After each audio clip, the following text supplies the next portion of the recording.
Hey, I didn't realize I was being filmed. I have a proclivity to nap during work. Proclivity, right? Yeah, this is the word that we're going to discuss today. Well, let me get my hair done and let me sit properly on the table and we will discuss this word together.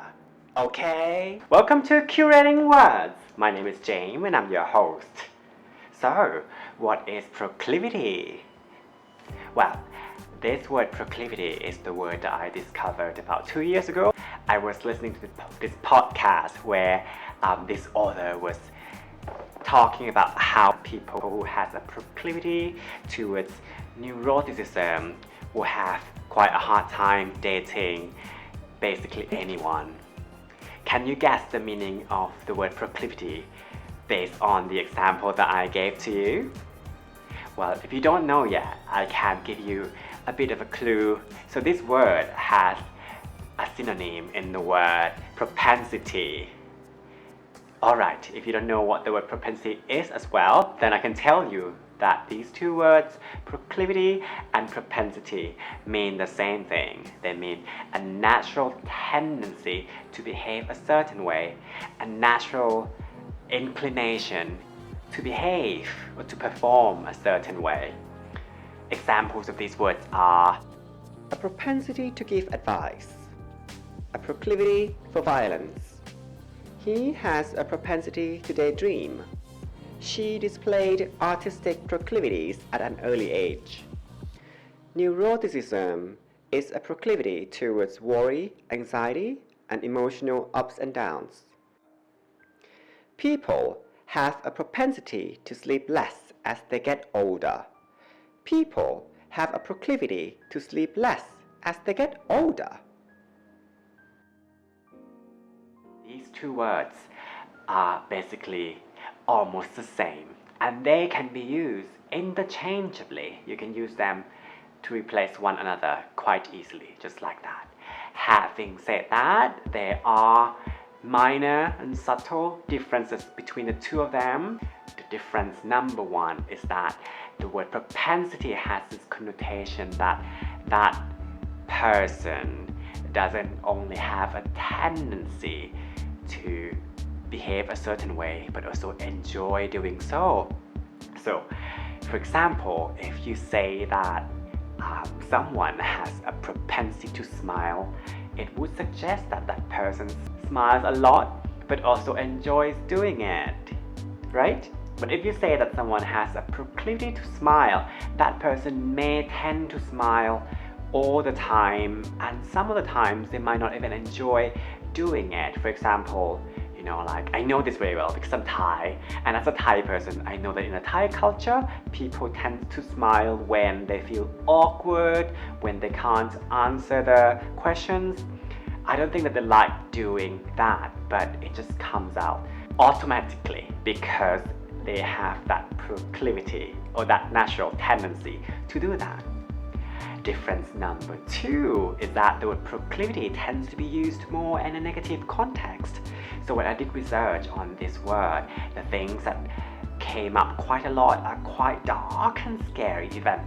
So you have this animal cruelty proclivities to commit crimes, sexual harassment proclivities.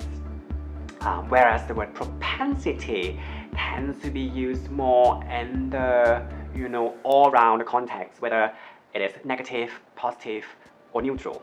But the word proclivity tends to be more specialized in negative and dark things for some reason.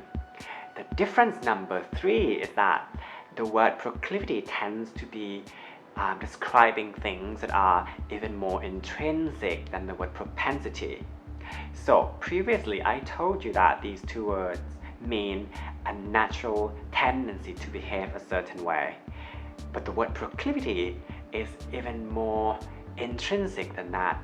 So this idea that some of our personality traits are dictated by our genes, DNA, or hormones. There's this argument that some things like extroversion or conscientiousness, neuroticism may be these personality traits may be formed even during pregnancy, for example. And so the word proclivities seem to be used quite a lot in the psychological sphere. Psychologists would use this term to describe things like proclivities for neuroticism, proclivities for openness. So that's the third difference. Now, let's look at some more examples of these two words. Human beings have a propensity to be kind to one another. Do you agree? A proclivity for shying away from conflicts. Romantic partners have a proclivity to speak too clearly when they are angry. A human mind has a propensity to fill in gaps and reduce uncertainties. Our proclivities against changing our attitude leads to all sorts of problems. Alright, now to compound our learning today, I'll give you a few examples of the use of these two words together. Some of you might have known about this theory about men with ring finger much longer than the index finger.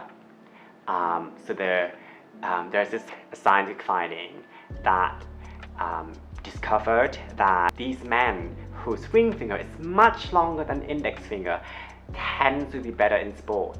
So they have a higher propensity to excel in sports. But at the same time, these same conditions can also make them have higher proclivity to commit crimes as well. Another example, this one I'm not sure if it's settled yet, but it's written in a book that I'm reading right now, and basically the author was arguing that based on his research, medical reports, reports from doctors and nurses, they found that patients who have ALS have a propensity to be nice.